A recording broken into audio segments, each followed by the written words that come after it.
சாந்தி. அவ்யக்த சமிகை 5 ஆகஸ்ட் 2024. பாபா நமக்கு இன்னைக்கு சொல்றாங்க, प्रीत बुद्धि वालों के मुख से, उनके दिल से सदैव यही बोल निकलेंगे कि तुम्ही से खाओ, तुम्ही से बैठो, तुम्ही से बोलो, तुम्ही से सुनो, तुम्ही से सर्व संबंध निभावो, तुम्ही से सर्व प्राप्ति करो. அந்த அன்பினுடைய அடையாளம்.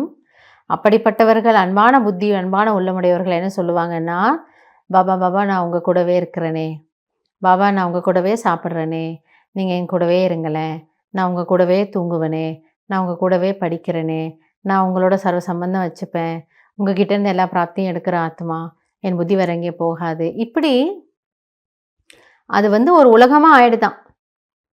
கனவுலையும் நனவுலையும் பாபா பாபா பாபா இதுதான் வருது.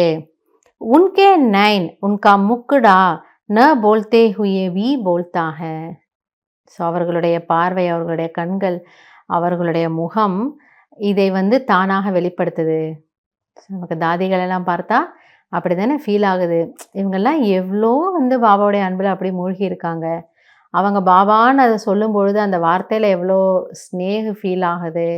இந்த ஆத்மாக்கள்லாம் பரமாத்மா ஸ்னேகத்தை, அன்பை எவ்வளோ லாட்ரி போல் அடித்து அனுபவம் செய்திருக்கிறாங்க, எவ்வளோ அதில் மூழ்கி இருந்திருக்கிறாங்க, எத்தனை வருஷக்கணக்காக அதில் மூழ்கி இருந்திருக்காங்க.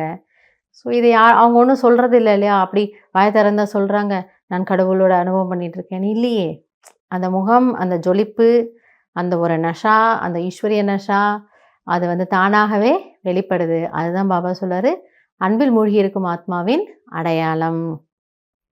तो चेक करो ऐसे विनाश काले प्रीत बुद्धि बने हैं, अर्थात एक ही लगन में एक स्थिति वाले बने हैं. எனவே இதை நீங்கள் சோதனை செய்யுங்கள். விநாச காலத்தில், இறுதி காலத்தில் நான் இப்படிப்பட்ட அன்பான புத்தியுடையவனாக இருக்கின்றேனா, அதாவது அந்த அன்பில் மூழ்கிய நிலையை அனுபவம் செய்கின்றேனா, இதை நீங்கள் செக் பண்ணுங்க. ஸோ இது சாமானியர்களுக்கும் முடியக்கூடிய ஒரு விஷயந்தான். அதனால தான் பாபா சொல்கிறாரு, நீங்கள் செக் பண்ணுங்க. என்னுடைய அன்பு அப்படி ஒரு ஆத்மார்த்தமான, இயற்கையானதாக, ஸ்வபாவிக் அப்படின்வாங்க இல்லையா, நேச்சுரல் நேச்சர், நம்மளோட சம்ஸ்காரமாக இந்த அன்பு ஆகிடுச்சா. ஸோ யாரும் சொல்ல வேண்டும்ன்ற அவசியம் கிடையாது. தானாகவே நான் அவரோடவே இருக்கிறத நான் முழு நாளாக அனுபவம் பண்ணுறேன். அந்த அளவுக்கு எனக்கு ஒரு டீப் லவ், அந்த டீப் லவ் இருந்தால் யாரும் நினைவுபடுத்தணும்னு அவசியம் இல்லை. அதைத்தான் பாபா மீண்டும் மீண்டும் சொல்ல வர்றாரு. உங்களுக்கு என் மேலே எவ்வளவு டீப் லவ், அசைக்க முடியாத ஒரு அன்பு. இப்படி உலகத்தில் ஒரு காதலன் காதலி இருக்காங்கன்னா, ஒருத்தர் நல்லபடியாக புரிஞ்சுக்கிட்டாங்கன்னா, யார் ஒருத்தர்கிட்ட அவங்கள இன்னொருத்தரை பற்றி சொன்னாலும் இவங்க என்ன பண்ண மாட்டாங்க, காதலை வாங்கவே மாட்டாங்க. ஏன்னா நான் அனுபவம் பண்ணிட்டேன் இல்லை, இவர் எப்படிப்பட்டவர்னு அந்த பொண்ணுக்கு தெரியும். அப்போ யார் இந்த பையன் சரியில்லை, இவர் இப்படி இருக்கிறாரு அப்படி இருக்கிறாருன்னாலும் அந்த பொண்ணு என்ன பண்ணுவாங்க, ஓகே காதலை வாங்கிப்பாங்க. ஆனால் எனக்கு அனுபவம் இருக்குது, இந்த பையன் எப்படிப்பட்ட பையன்.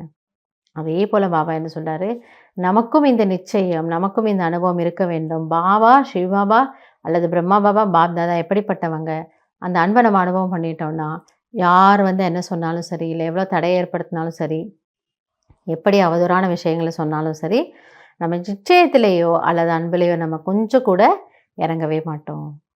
அதனால் நான் உன்னோட தான் சதா சர்வகாலம் இருப்பேன் அப்படிங்கிற உறுதிமொழியை, பக்தியில் நம்ம கொடுத்த உறுதிமொழியை நம்ம இப்போது காப்பாற்றலாம். அதற்கான வாய்ப்பும் நமக்கு இப்போ சங்கமில் பாபா கொடுத்துருக்கிறாரு. ஸோ அந்த வாய்ப்பை, இந்த ஒரு டைமண்ட் சான்ஸ், இதை நம்ம நல்லபடியாக பயன்படுத்தி ஈஸ்வரிய பிராப்திகளை அடையலாம்.